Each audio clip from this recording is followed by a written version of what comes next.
Underlying love, beneath the surface it lies, in the whispers of secrets and unspoken ties, caught between the heart's gentle tug and the dance of romance, in the arms of love.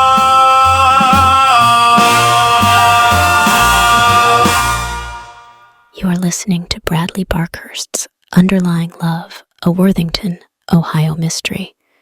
Chapter 7, Part 2. Trick or Fright. Elizabeth tried lying down to rest, but the incessant ticking of the clock kept her mind racing. Restless, she decided to head up to the New England Inn for a nightcap. She walked into the dim, smoky barroom and glanced around. A big band song on the radio was playing. Sitting at the bar was Dr. Bentley, cigar in hand, chatting up Jane from the Lady Alice hair salon. Elizabeth slid onto a stool a few seats down from them. Let me guess, Elizabeth. The Coca-Cola highball? Grinned Jimmy, the bartender, with a confident look. You know me, Elizabeth replied with a wry smile. As Jimmy poured her drink, Elizabeth's gaze drifted back to Dr. Bentley. The glowing ember of his cigar disconcerted her.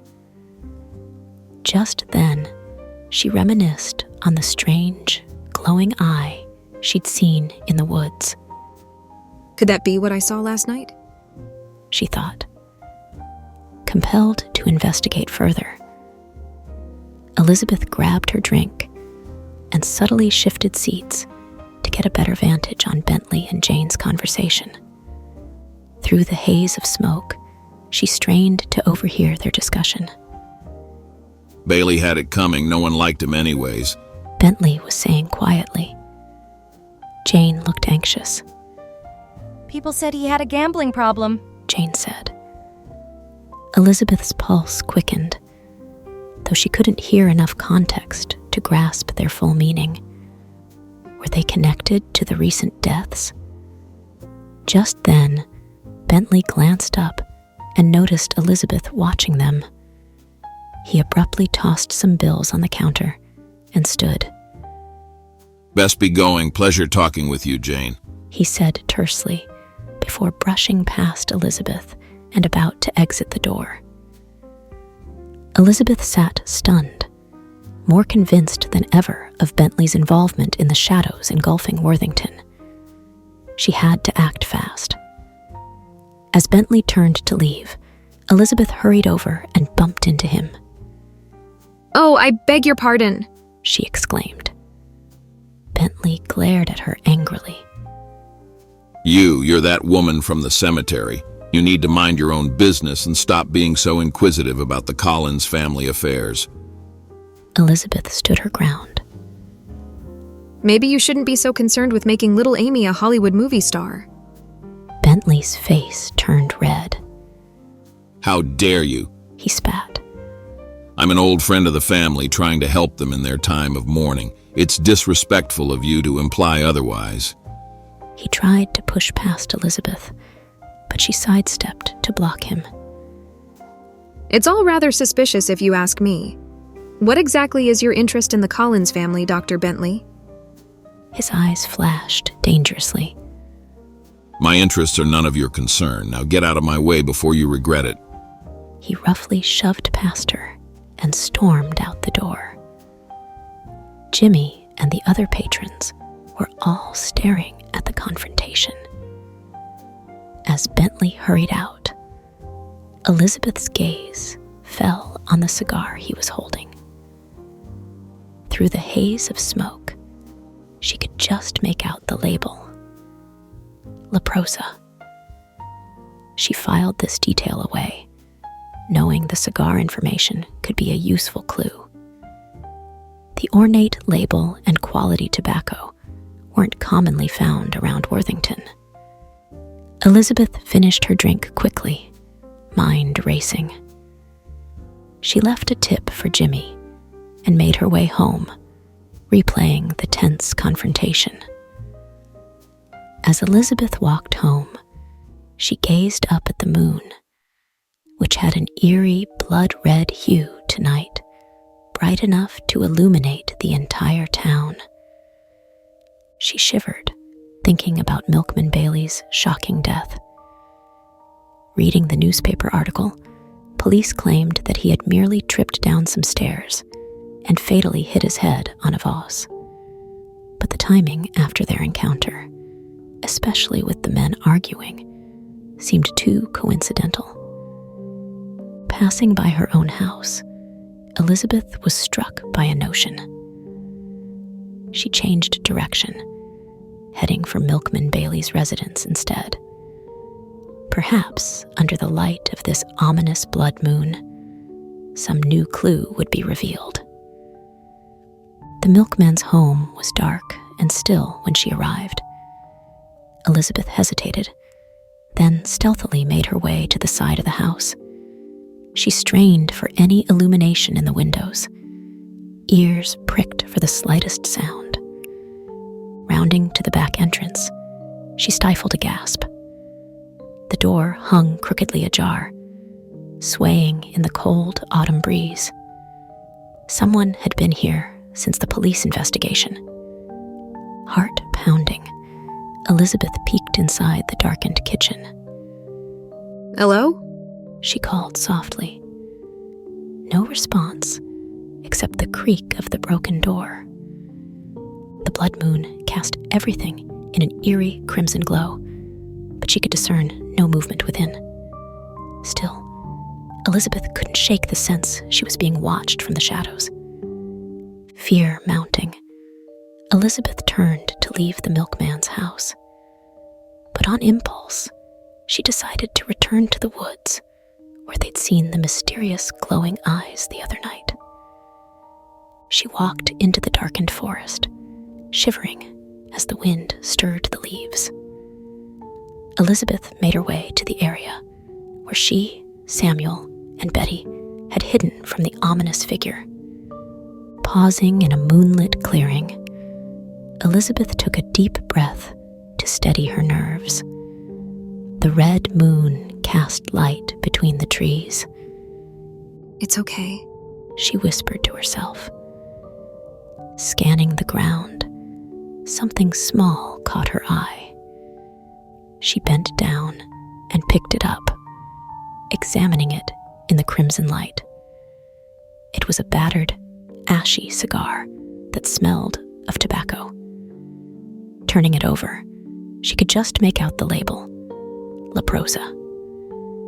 Elizabeth's pulse quickened. This had to be one of Dr. Bentley's cigars. It must have fallen when he was lurking here the other night. She hastily pocketed the evidence. Nearly giddy with excitement, Elizabeth hurried out of the woods. This felt like a breakthrough. She needed to tell Betty about finding Bentley's cigar immediately.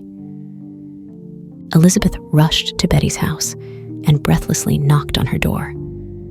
Betty answered in her nightgown and was halfway awake. Elizabeth related the discovery. Betty's eyes widened as she examined the exotic cigar. Well, I'll be. This is finally the proof we need of Bentley's connection, Betty exclaimed. She patted Elizabeth's hand proudly. You've cracked this case wide open, Gumshoe. Now we just need to force his hand into a confession. Elizabeth grinned, adrenaline and hope surging through her veins.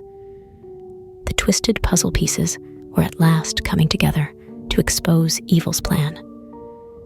Light would prevail over darkness. She was certain of it now. The next day at school, Elizabeth's students were abuzz with excitement about trick-or-treating that evening. She had the children bob for apples and let them enjoy some of the candy she'd purchased earlier. Little Amy Collins came up to Elizabeth, practically bouncing with enthusiasm. I'm going to dress up as Dorothy from The Wizard of Oz tonight, She exclaimed. Sometimes I like to play Wizard of Oz by the river in the woods. I have the dress, the ruby red shoes, and everything. Elizabeth smiled at her delight. Soon, the final bell rang, and kids rushed out, ready for candy and costumes. As Elizabeth walked home, she felt a sense of peace and confidence that progress was being made in solving the mystery. Finding Bentley's cigar felt like a major step towards justice. The crisp autumn air carried the happy shouts of children gathering jack-o'-lanterns and preparing for tonight's festivities. As evening fell, Elizabeth turned on her porch light and arranged the treats. Soon, adorable trick-or-treaters began arriving. Fairies, pirates, ghosts, and of course, little Amy as Dorothy. Placing candy in each outstretched bag, Elizabeth found comfort in this quaint tradition. No matter how dark and chaotic the world was, the laughter of Worthington's children kept hope alive. It was late, and Elizabeth had finished handing out candy to all the trick-or-treaters. She went to blow out the candle in her pumpkin on the porch, and then headed inside. She spent some time on the couch and read over the notes she and Samuel had written in her notebook. Her eyes started to drift, and Elizabeth knew it was time to go to bed. As she walked down the darkened hall towards her bedroom, a loud thud made her jump. Who would come calling this late? She wondered anxiously. Elizabeth hurried to the front door and swung it open, gasping at the sight. Her jack-o'-lantern was smashed to pieces on her front door and had fallen onto the porch. Among the pulpy mess, she spotted a scrap of paper. Hands shaking, she picked it up and read the chilling message scrawled in jagged letters. "You'd love lying in Walnut Grove." Elizabeth recoiled in terror. Walnut Grove was the cemetery where Aunt Gracie had just been buried. Was this a threat to her life? Frantically, she slammed the door and locked it. Then she shoved a kitchen chair under the knob. Heart pounding wildly, she peered out the window, but saw only darkness. Someone knew she was digging around and wanted her silent. Elizabeth considered going to the police, but Officer Jameson had brushed off her theories so far.